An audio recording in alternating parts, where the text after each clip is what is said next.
Tidip dip. Pam padam padam padam pam. Pam pam padada. C'est moi la poule. Pam pam pam pam pam. C'est moi la poule qui démarre cette vidéo. Pam pam pam pam pam pam pam. C'est moi le meilleur. C'est moi que vous vénérez. Oh yeah. C'est moi, c'est moi, c'est moi. Bonjour, bienvenue sur ma chaîne. Votre maître tout-puissant qui parle pour vous. Alors, votre grande déesse. Mais qu'est-ce que tu fous là, la poule? Mais qu'est-ce que tu te ramènes? Tout lire, t'aurais pu aboyer là au moins. Elle vient foutre en l'air la chaîne là. C'est pas possible, ça va aller mal. Attends, j'étais... Ouais, faut l'aboyer. Vas-y Roland, c'est bon. Allez, on y va, vas-y, assomme-la, c'est que de se taise là.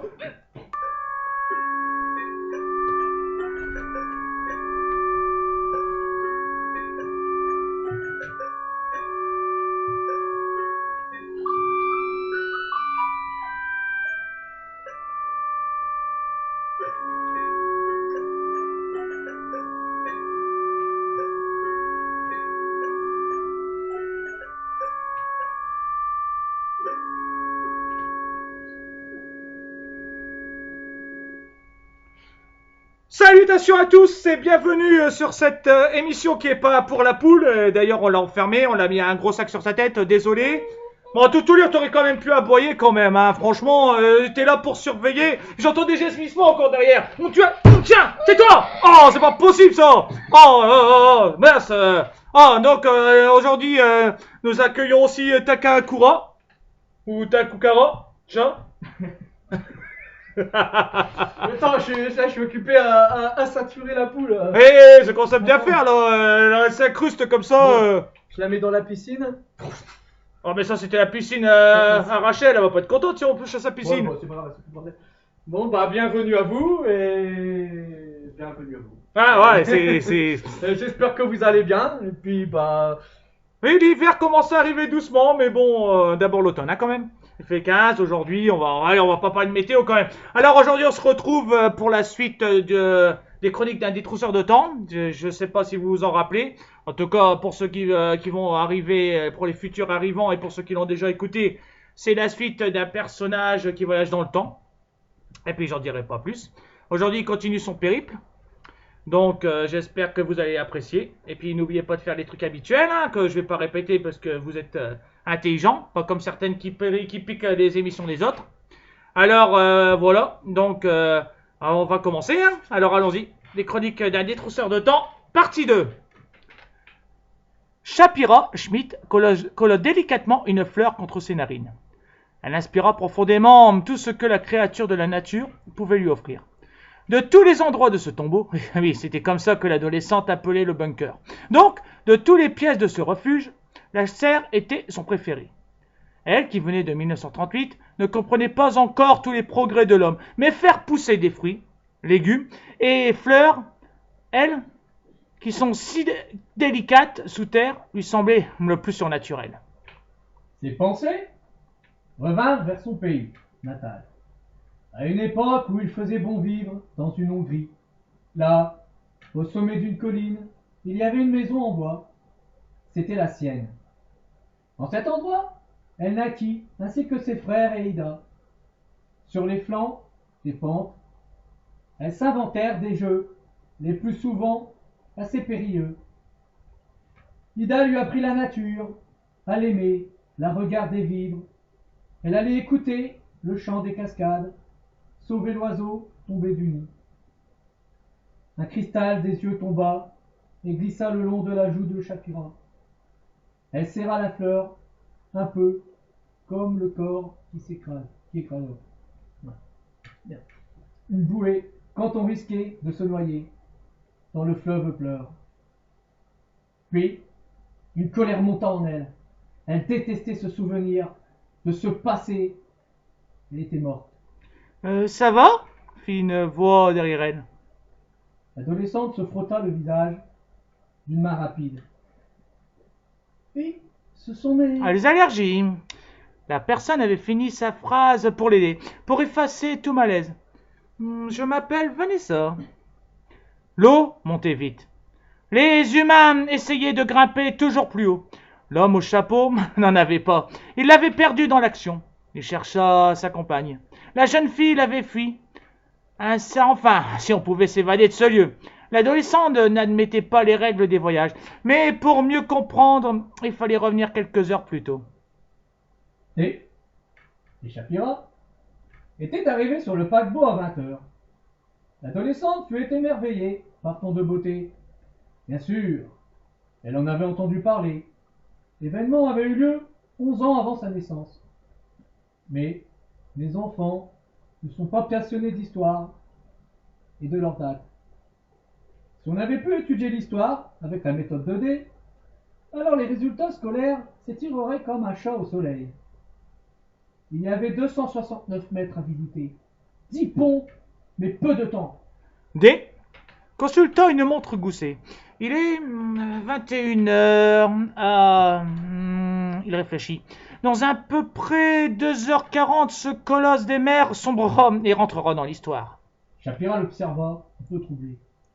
Vous prenez ce ton de vie, petit prof. On a l'impression que les choses autour de vous n'existent pas. Vous arrivez dans une époque, vous vous installez, comme au cinéma, et vous regardez en guise de friandise. Vous allumez cette horrible pipe, reprocha l'adolescente. D prit justement le temps d'allumer son calumet et calmement il envoya des nuages bleus dans les airs. Mais très cher, nous sommes des explorateurs et les périodes du temps ne sont que des fantômes. C'est ainsi, on n'y peut rien. Une douce valse vint voler à leurs oreilles. Si nous pouvons changer les choses, ce bateau a coulé à 23h40. Il suffit de prévenir le commandant qu'ils vont trop vite et qu'ils vont percuter un iceberg. L'homme fit une moue avec la bouche. Je voyage depuis fort longtemps et je sais que le moindre micro-changement dans le temps peut provoquer un bug dans des proportions plus ou moins... Si vous pouviez changer un détail de votre vie, si vous pouviez éviter ce cataclysme qui a détruit votre planète, vous ne le feriez pas? Coupa Shapira. Une lueur de regret passant dans les rétines de D. Ce fut court, mais la jeune fille le vit. Il vaut mieux laisser les choses telles qu'elles sont. Il remit sa pipe à la bouche sans ajouter un mot. Très bien, peu importe les conséquences. Vous êtes un voyageur et vous n'avez pas la classe d'un héros. Alors, je vais le faire. Shapira Smith avait tourné les talons rageusement. Oh, qu'elle était belle dans cette longue robe blanche. Les poings serrés dans des gants de la même couleur. Oh que oui, elle était magnifique, parée d'un courage sans limite. Son jodé, en montant 4 à 4 des marches inondées. Puis, le navire avait percuté la glace à 23h40. Il est 1h20, il me reste plus qu'1 heure pour la retrouver, dit-il, quand ses rétines se posèrent sur sa trotteuse. Dans le ventre de ce monstre à l'agonie, il y avait tant d'âmes, comment arriverait-il à la retrouver? L'océan avait faim. Il engloutissait vite. Bientôt, le Titanic deviendrait un film. On est tous égaux à la faucheuse. On est tous égaux à la face de la faucheuse dans l'habitacle du Titanic. La règle était la même. Riches, pauvres, enfants, jusqu'aux petits chiens des ladies, tous luttaient pour survivre. L'équipage avait du mal à maintenir ce flot d'âmes en détresse. Monsieur! Monsieur, aidez-moi! Entendit D. Dans sa course folle pour retrouver Shapira. Non, il devait ignorer cette créature. Son sort était joué depuis plusieurs siècles. Il était spectateur, point final. Et puis sa compagne devait être dans la même situation quelque part, dans ce foutu rafio. À l'aide! Hurla l'enfant. L'homme au chapeau, qui avait le crâne nu, ralentit, soupira, et puis s'arrêta. Il vint jusqu'au mioche, retenu par un morceau de métal, une entraille déchiquetée du navire. « Je suis là, n'aie nulle crainte !» rassura D en se penchant. Il chercha comment dégager ce prisonnier. « C'est mal, monsieur! Aidez-moi !» pleura l'enfant. L'homme comprit enfin la douleur du petit. Un tube en acier s'était figé dans la jambe. Il gonfla les poumons. « Je vais te tirer de là, mais il te faudra être courageux. »« Promis ?» demanda-t-il. Le garçon acquiesça. D prit le membre captif du Titanic. À 3. L'enfant fit lui de la tête. Hein? Puis, sans rien dire de plus, il tira d'un coup sec. Le hurlement de l'enfant resterait gravé dans sa mémoire comme ces innombrables choses qu'il avait déjà vues. Jadis. La blessure était profonde, le sang coulait. Il retira sa jaquette et la jeta. Il arracha un bout de chemise pour faire un bandage au gamin. D savait qu'il risquait de ne pas avoir le temps de retrouver Shapira. Mais il savait aussi que l'enfant ne pourrait pas marcher, et si c'était pour le laisser comme ça, alors il aurait fallu l'ignorer dès le départ. Il le souleva. Nous allons remonter, mais d'abord je dois sauver ma foutue princesse guerrière, dit-il au petit. Il commença son périple. Au bout d'un moment, avec l'eau qui montait et qui le gênait dans son ascension, et le poids de l'enfant, Dé se rendit compte du temps qui passait de son âge, mais... Soudain, un membre de l'équipage le percuta. Dé faillit chuter, mais il reprit son équilibre. Ce ne fut pas le cas de l'officier. Une idée vint à l'esprit de l'homme au chapeau. Il n'avait rien à perdre de demander. Très cher, je voudrais... Allez vous faire foutre! Maintenant sauvez ma peau! Jura le gars, menaçant, en se redressant. Je comprends, très cher, mais... Je comprends bien, mais... dit Dé lui envoya un coup de genou au bas-ventre. Le marin s'effondra de nouveau dans l'eau, qui continuait de monter. Juste un instant, l'ami.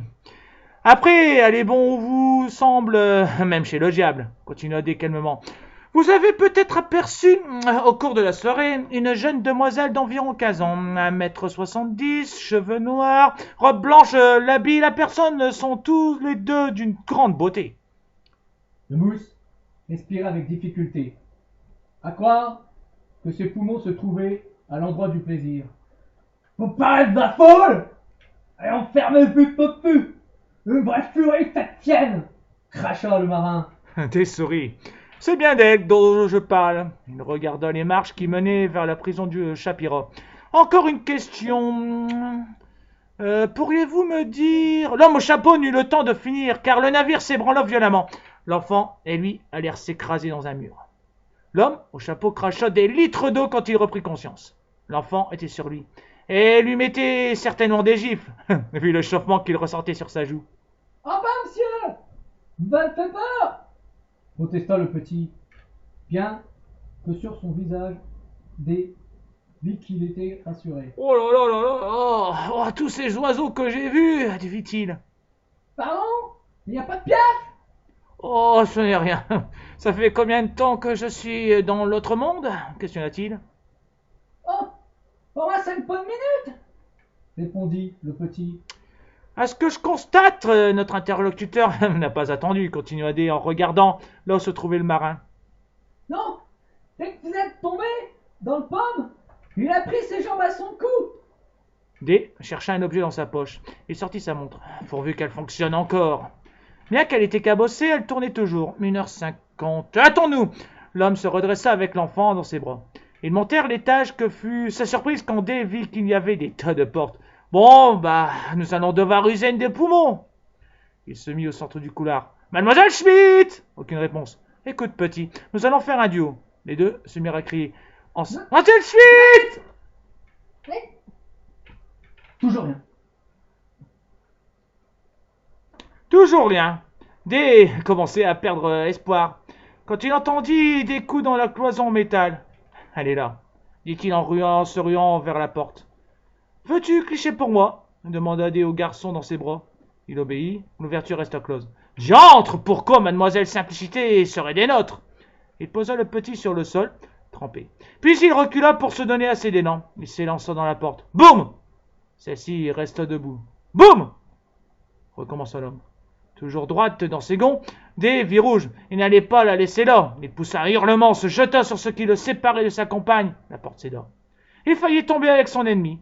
Là, penché pour reprendre son souffle, il vit Shapira saucissonner sur une chaise, un bâillon en guise de bouche. Avec des gestes rapides, il la libéra. J'ai essaya de parler la jeune fille. Chut, chut, calmez-vous, dit Dé doucement en la prenant dans ses bras pour la réconforter. Je suis allé voir le commandant Smith. Smith, je lui ai dit qu'on allait beaucoup trop vite, qu'on allait rentrer dans la glace. Les larmes de l'adolescente coulèrent sur la joue de Dé. Ils n'ont pas voulu me croire. Ils se sont moqués. Ils m'ont pris pour une folle. Puis ils m'ont enfermé ici. Finit-elle, tendait son dos. Ainsi est la bêtise de l'homme, murmura Dé doucement. Nous n'avons plus beaucoup de temps. Nous pleurerons leur ignorance au sec en voyant soudain l'homme avec entrain. Ils sortirent de la cabine. Tiens, qui est-ce questionna Shapira. Un jeune ami en détresse, peut-être le seul que nous sauverons. Dé prit le gamin de nouveau dans ses bras, et le trio reprit sa marche. Il leur fallut 10 bonnes minutes pour remonter à la surface. Bien que l'adolescente trouva ça injuste pour les autres personnes, Dé jeta à l'eau un canot pour eux trois. « Nous aurons besoin d'un peu d'air pour rentrer à la maison, argumentait-il. Ils ne furent pas trop de deux pour ramer le plus loin possible pour échapper au souffle d'agonie du bateau qui avait volé le nom d'un dieu. « Nous sommes en sécurité là, dit Dé, à bout de souffle. Pourquoi le métanêtre, doté de grandes facultés, ne peut utiliser que sa stupidité interrosa Shapira en posant la tête sur l'épaule de Dé. On fabrique de grandes choses pour les jeter dans des morceaux de glace, continua-t-elle. L'homme sortit sa pipe, la retourna. L'odomère tomba comme un souvenir du Titanic. Il l'a mis en bouche. L'humain n'a jamais rien compris. Voyez où nous vivons aujourd'hui. Une lumière violette brilla autour du canoë. Au loin, en ce 14 avril 1912, à 2h20, un géant des mers alors rejoint les trésors sous-marins. Un colosse abattu par l'homme. Shapira Schmidt déambulait dans la serre, sa langue s'attaquant à une sucrerie qu'elle avait découvert lors d'un voyage. On appelait ça une sucette. Ça faisait enfantin comme nom, trouvait-elle. L'adolescente en avait pris une caisse entière et comptait bien en ramener d'autres, si c'était possible. Vous croyez Cro-Magnon? Tu sais quoi? Leur petite bouffeur? Un coup de massue sur la tête? De leur femme? Pierre mâchouillé au bout d'un bâton? Oh, faites attention à vos dents! Elles sont si jolies, dit une voix qui venait de l'interrompre. Shapira tourna la tête. C'était Vanessa. Oh! Vous avez chic d'apparaître comme ça? Comme une voleuse? Protesta Shapira gentiment. La fille la regarda en souriant. Ma belle, je suis souple. De plus, vous venez toujours ici après une mission. Shapira se rembrumit. On laisse tant de nous là-bas, dit-elle tout bas. Et à force, on se demande un peu quel est notre passé, continua Shapira. Vanessa. Au moins, maintenant, mais l'antidépresseur, chantonna Shapira en montrant sa friandise. C'est pas bon pour les canades, gronda Vanessa en s'approchant. C'est pas pire que cette horrible pipe que ce trimballe missionnaire. Commenta Shapira en pointant la sucette vers Vanessa. Il veut certainement nous tuer, dit Vanessa d'un ton proche de l'agressif. Shapira la toisa. Vous avez quelques guerres contre lui? Le silence tomba un instant. Il n'est plus humain, parla Vanessa enfin. Ça fait des lustres qu'il voyage dans cette machine. Son âme a foutu le camp dans le brouillard temporel. Comment ça? Demanda Shapira. Faites attention à vous. Vanessa s'approcha contre Shapira. Ne lui faites pas confiance. D'un geste rapide, elle prit la sucette de l'adolescente, la mit dans sa bouche et s'enfuit. Les étudiants couraient un peu partout. Il y avait ceux qui ne voulaient pas être en retard et d'autres qui fuyaient l'endroit comme si leur vie en dépendait. On se serait cru dans une ruche dans cette université de Californie. En 1964, nous étions au début d'une révolution. La guerre du Vietnam faisait couler les sangs des deux camps. le seul moment où l'hémoglobine ne se mélangeait pas pour faire un métissage de paix. Du côté civil, les choses commençaient à bouger doucement. Un embryon pacifiste venait de dire ses premiers mots qui furent « hip hip hip, hurrah ». Encore du sang! Parla Shapira, en zigzagant, avec des entre les élèves. Du sang poussa une fleur arc-en-ciel, répondit Dé en suçant sa pipe. Elle a des odeurs de sexe et de la LSD, votre fleur! Ironisa l'adolescente. Voilà-vous! Au cours de cuisine, préparer un ragoût aux herbes de Jamaïque? Ou bien peindre de corps nus en train de forniquer? Interrogea la jeune fille. Bien que Dé ressentit de l'agressivité chez sa compagne, il ne dit rien. Luc là, à une école de cinématographe, et dans celle-ci, il y a un des pères du mouvement pacifiste, commenta l'homme au chapeau de paille. Ah, bon, Gandhi? Dé et Shapira se frayèrent un passage parmi les élèves qui encerclaient un jeune garçon. Ils étaient tous comme hypnotisés par ce qu'il comptait. Sa façon de le faire, ses mots. Tiens, un poète philosophe, c'est original, dit l'adolescente, mais aussitôt pris dans les vapeurs des phrases du conteur, elle ne bougea plus. Je devais avoir 4 ou 5 ans. Dans le désert, j'ai vu des esprits indiens lors d'un accident de voiture. Le chaman a pris possession de mon corps. Il m'a ouvert l'âme, brisé les portes de mon subconscient. Raconta le jeune homme en regardant Dé. Dites, l'ami, vous devriez mettre un truc plus fort dans votre calumet, envoya-t-il soudain au fumeur. Avec votre chapeau, on dirait que vous débarquez tout droit du magicien d'Oz, enchaîna-t-il. Il serait plutôt lion, fit Shapira. C'est moi deviné, vous êtes là pour Mary, interrogea le garçon sautant de la table où il était installé. Pardon, Mary qui? Fit Dé avec perplexité. Comment ça? La seule, l'unique, Bloody Mary, répondit le poète entre joie et une pointe de frayeur dans la voix. Non, Elisabeth Bathory, c'est un autre pays et une autre époque, dit Shapira. Dé l'observa étonné. Vous connaissez votre histoire. Facile, elle vient d'Hongrie. Elle est notre croque-mitaine à nous, continua l'adolescente. Elisabeth qui? Non, je parle de ce là le garçon, pour ne pas casser son effet. Nous vous écoutons, très cher, fit Dé, pour toujours intéressé par les petits riens de la vie. Dans l'année, une fille, elle faisait de la photographie et... Vive la Révolution! Et elle coupait ses phrases de silence pour leur donner une intensité. Et est tombée sous le charme de son prof. Et ils n'étaient pas à l'Élysée! Et ils ont fini par s'envoyer en l'air et... Il s'arrêta. Oh, le coup de l'adolescente! Quel béga pour un vieux! Un cliché de la littérature!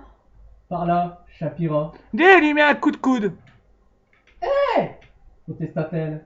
Elle est tombée en cloque, enchaîna le jeune. Elle a fait l'erreur de dire à ce prof, et à une amie, l'un l'a jeté, l'autre a divulgué l'info. Le vent a poussé la donzelle au suicide, finit-il. On dit qu'elle circule encore dans des couloirs, son âme est cinglée. Elle croit qu'on a tué son enfant. Si ça vous dit, je compte faire un film sur le sujet. Alors si vous voulez m'accompagner, invita-t-il. Ça perd l'hypopète! Il a une gueule d'ange, mais si c'est lui le père de la paix, je préfère pas savoir à quoi vont ressembler leurs enfants, chuchota Shapira. Nous serons enchantés de participer à cette expérience, répondit l'homme au chapeau de paille bleu à paillettes. Cool, bienvenue, dit le chevelu joyeux. Je m'appelle James Morrison. Les corridors s'étaient vidés de la foule étudiante. Dé, Shapira et le jeune chevelu étaient rentrés furtivement dans l'établissement. Dans un recoin, ils attendaient. Avant ça, James les avait invités à déguster une omelette. Leur hôte vivait avec deux filles qui les accueillirent à moitié nus. Si D avait gardé son sang-froid, l'adolescente, elle, avait pris des rougeurs. Mais voyons, très cher, vous êtes faites comme ces demoiselles, avait déclaré l'homme au chapeau. Quel manque de respect d'elle-même, avait rugi Shapira. Bien que je préfère imaginer les formes de la jante féminine sous des vêtements. Ça stimule plus, disons. Les tissus sont le papier cadeau des trésors qu'ils dissimulent. Voyons, vous en prie, parla Shapira, offusqué. La mode est plutôt curieuse, très cher. On passe de peau à poil pour ensuite des ceintures de chasteté, poursuivre avec des corsets tueurs d'oxygène, des habits qui vous cachent de tout regard, pour enfin finir par des choses mini qui montrent ventre, jambes et poitrine, comme on t'a dit. On peut avoir du charme et donner du désir sans utiliser les choses d'une fille des rues, objecta l'adolescente.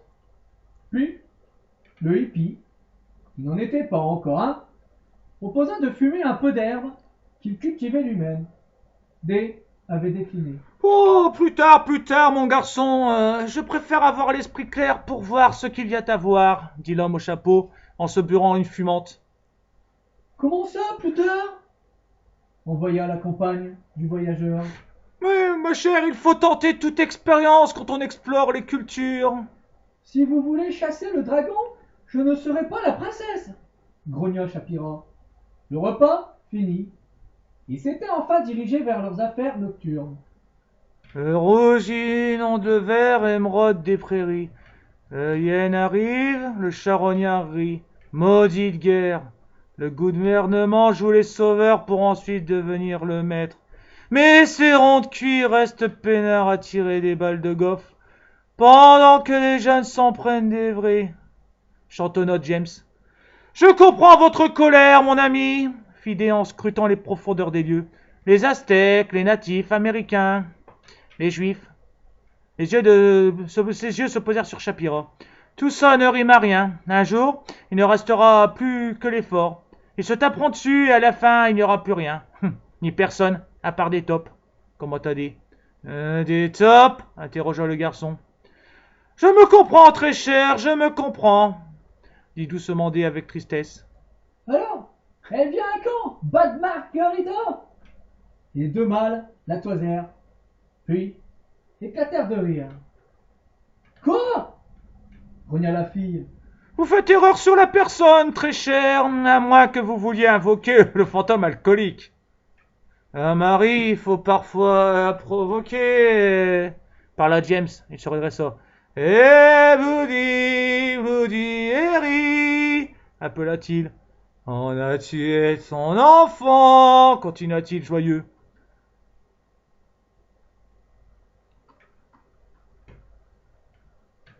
On a un petit problème technique. Quelqu'un s'est perdu dans le texte, est-ce que je vois?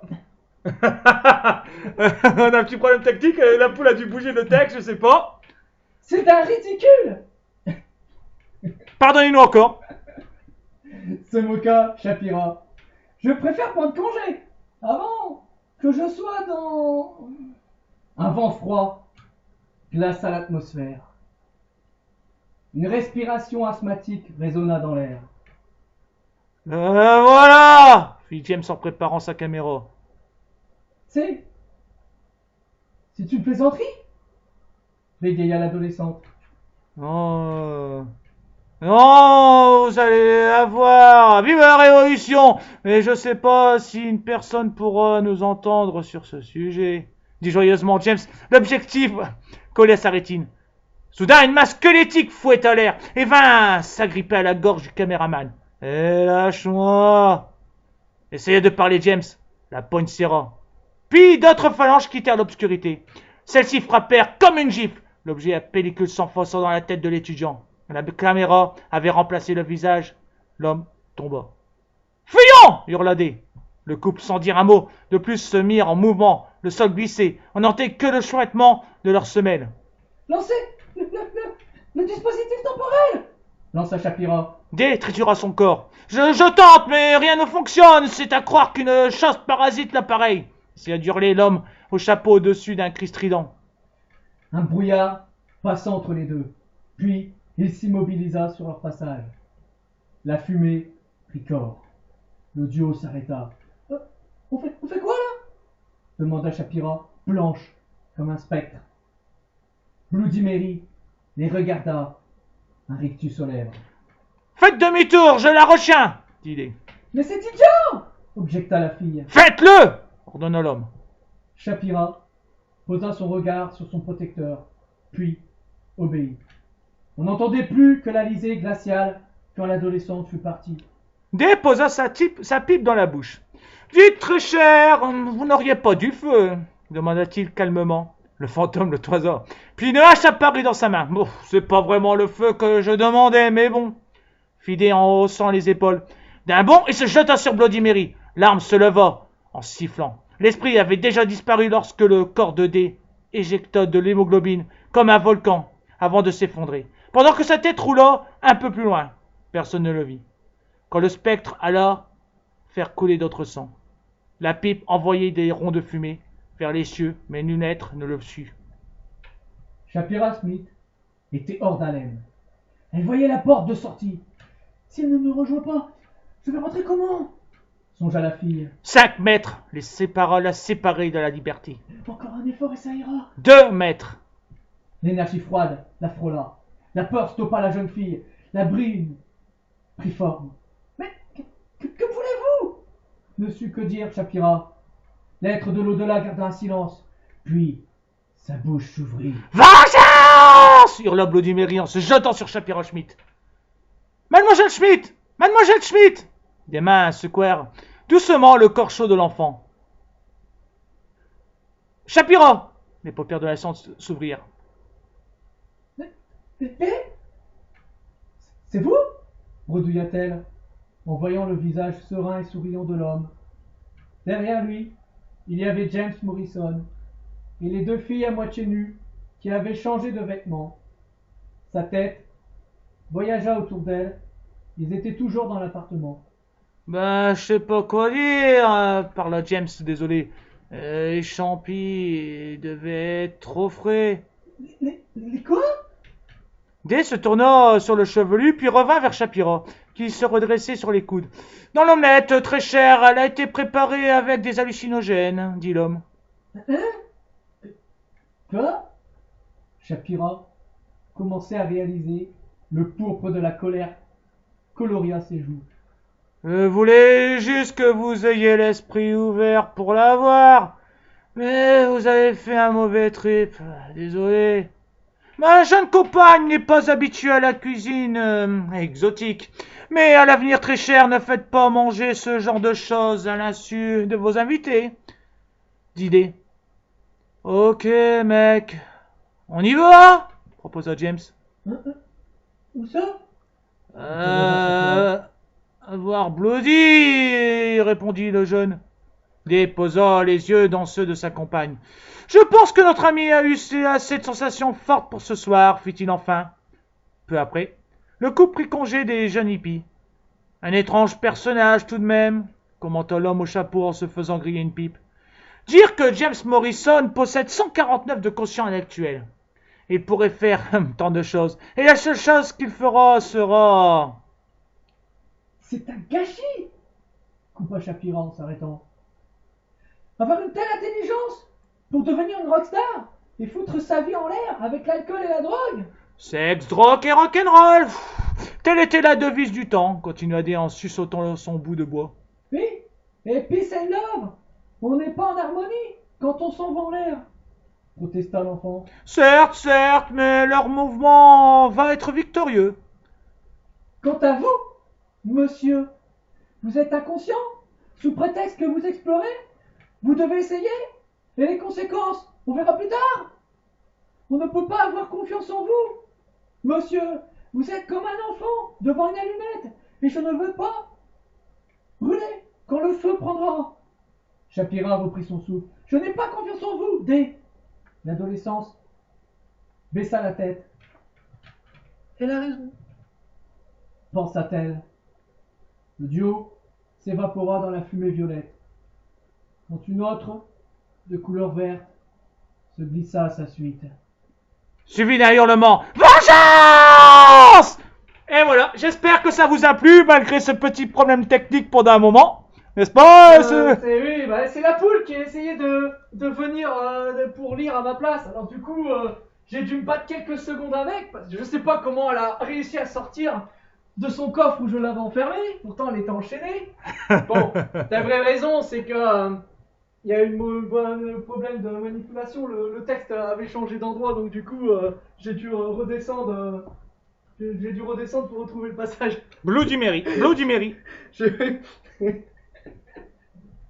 Alors, j'espère que ces voyages dans le temps vous ont plu. Donc, la première, c'était le Titanic. Vous avez dû vous en apercevoir.